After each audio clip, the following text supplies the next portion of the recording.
pleasant dawn to you. I am having all sorts of warm, nice, friendly moments of late, and it comes with the season. And this channel is primarily focused on exposing dark realities of our world. And while I think that's important, I think it may be, hey, it's in scripture, it is more important to emphasize the love we have for one another. So, I want to talk about a great interaction that I had yesterday and then share a poem with you. And yeah, hope you guys have a great day. So, yesterday I went to the pot shop with my partner, and we were headed on route to the park. Prior to that, we went to the pot shop, and we went with the intention of getting good cannabis for coping with migraines, since my partner has them all the time. So I go in there and I meet with the bud tender out back. Really cool dude, a chef by nature, and he went right to the center of what we were already considering as a couple, looking into the strains in the region the prior day, with one that sounds like and seems to thus far be quite wonderful for migraines. So not only is he incisive with his decision making here, but he proceeds to go on to have a conversation with me about how we differ with our usage of goggles in the kitchen, because I too, like many of you, like working in the kitchen and making wonderful meals for my family. And he uses goggles for when he slices peppers. The dude can slice hundreds of onions without tearing, without even a single tear, but he needs them for peppers. And I suppose I'm not, I haven't sliced a million peppers in my life, but I haven't had that issue. But boy, oh boy, when I slice onions, I tear up. So I wear goggles near every time, and even then, I'll still tear up. But it's this hilarious thing where it might seem minor, but growing up, I didn't know anybody that was wearing goggles in the kitchen that often, and it's this fun reality of when you really dig into it. When you make food a lot, the reality is you it becomes quite a distraction when your tears are all over your face. And we were jonesing over that. We having a good time talking, and then it went beyond that to sharing film film ideas and what we're doing around this time of year. And it was one of those great interactions, and I hope to see him soon. But the point of this video, emphasizing that interaction, this guy I met the first time and had a wonderful time chatting with and hope to chat with again, is maybe I don't chat with him again. But during that interaction, I was open and I worked with every thought that came to my mind, that percolated in that moment. And this was something that was difficult for me when I was coming into this truth, because I thought of how, when I came into the truth of the four genders and the way this world works and seems in many ways, I started judging people way more critically than I used to for a time. And I've been meaning to make a video on that, how we need to be pretty much no different than we already are, no different than we already are when we come to these difficult truths about our world, because we ought to be people exploring and talking about truth freely all the time. And then when it comes to club stuff, yes, again, talk about it openly. I posted it on social media. I mean, A few people, like I said before, a few people look into it, maybe some don't, maybe someone sees it and changes their ways. Who knows? But we gotta put ourselves out there. Um, and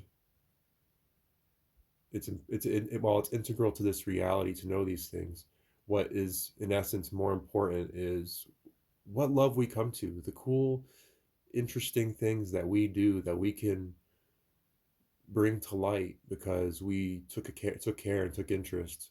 I always think back, one of my favorite memories of my lifetime was when I was canvassing out in Denver, Colorado.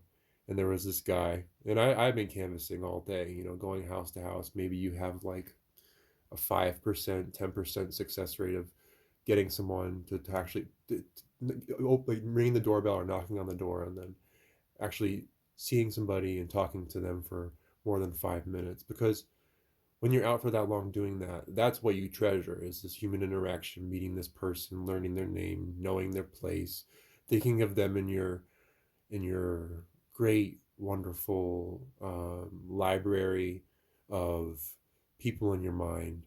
And at the end of the day, maybe praying for them and their family, or just having them in your mind and having them in your hearts.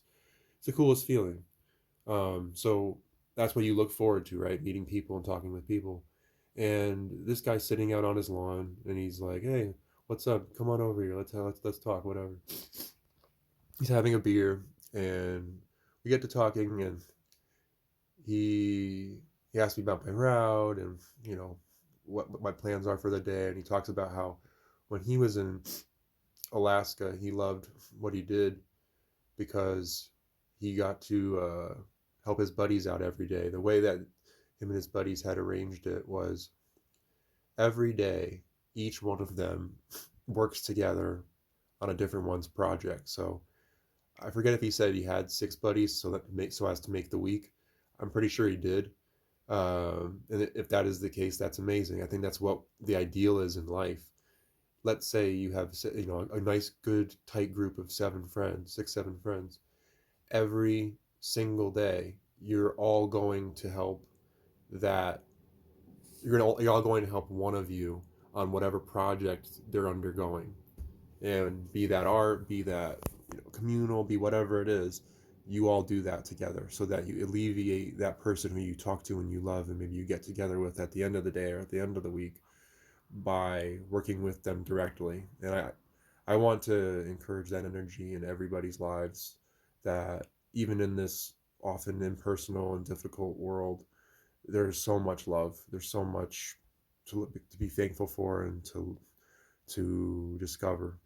So, without further ado, I've been hammering it. Let's share this poem. So, here's to today, a true friend every day, when we are faithful and caring for one another. Some friendships may not come to flesh, a sullen reality to ostensible chance.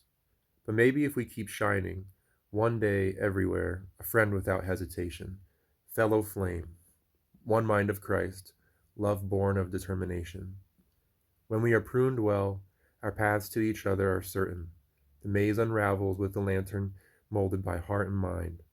Life is less hazy when we are truly kind. Take a leap in light beyond the known. Dip the toes in shadows of tomorrows. We are one in faith, heartfelt in our sorrows. The tide will roar, the winds will sway. I'll see you tomorrow. Here's to today. So I hope you guys are doing well. I'll come back at you soon. This was a fun little video. Let me know what kind of content is interesting to you, and I'll aim myself in that direction, because what are we here to do? Heal, help, reveal things, encourage, and grow. So enjoy and think of the things that you're thankful for more so than the things that bog you down, and also deeply consider what you have control of and how you can greatly change the landscape the world around you, the infinite things that are can be maybe molded by your words, by simply allowing things to coalesce and not having all these assumptions about people. Yes, it's important to judge a book by its cover. It really is. However, it's clearly not the only thing. And there are all of these wonderful stories, all of these worlds going on around us. Each human being you meet is so complex. And when we come into each other's lives, we can be torrential downpours, we can be tempests that are near impossible to surmount. And we have to consider that. And on the other end, we can also be too light where we need to be a little bit more serious. So finding that middle ground really enables us to communicate well and to enjoy and appreciate each other, to give each other the space to breathe and not have extra emotion where we're draining ourselves because we're overexerting and trying to stand out. Yeah, it's pretty amazing. Makes me think of the Japanese philosophy that my good friend I work with um, or talks about stamping down every nail. It's this idea that if you have somebody that's or some person that's making a big fuss of things, it's gonna ruin the rhythm, ruin the meld of this reality. So stamp it down, and it's a beautiful thing. It's a beautiful thing to be part of a group, be part of a team, be part of a life where we can touch so many lives. So touch many lives. You don't know who you may save today, or you don't know who. Probably more realistic. That does happen, I think, but probably more realistic is you don't know where the wellspring of new attention is to be found today. You have no idea. You may be pretty certain if you just sit in your house. You're pretty certain about what's going to happen. But if you go out there in the world, no idea. There's a new wellspring out there. Where is it? I don't know. Got to go find it. There's so many opportunities, and they're everywhere. It just takes a little bit of time to get out the old chisel, get out the brush, and dig a little, and really take time to see what's there. All right. So love your neighbor as yourself. Have a wonderful day, y'all.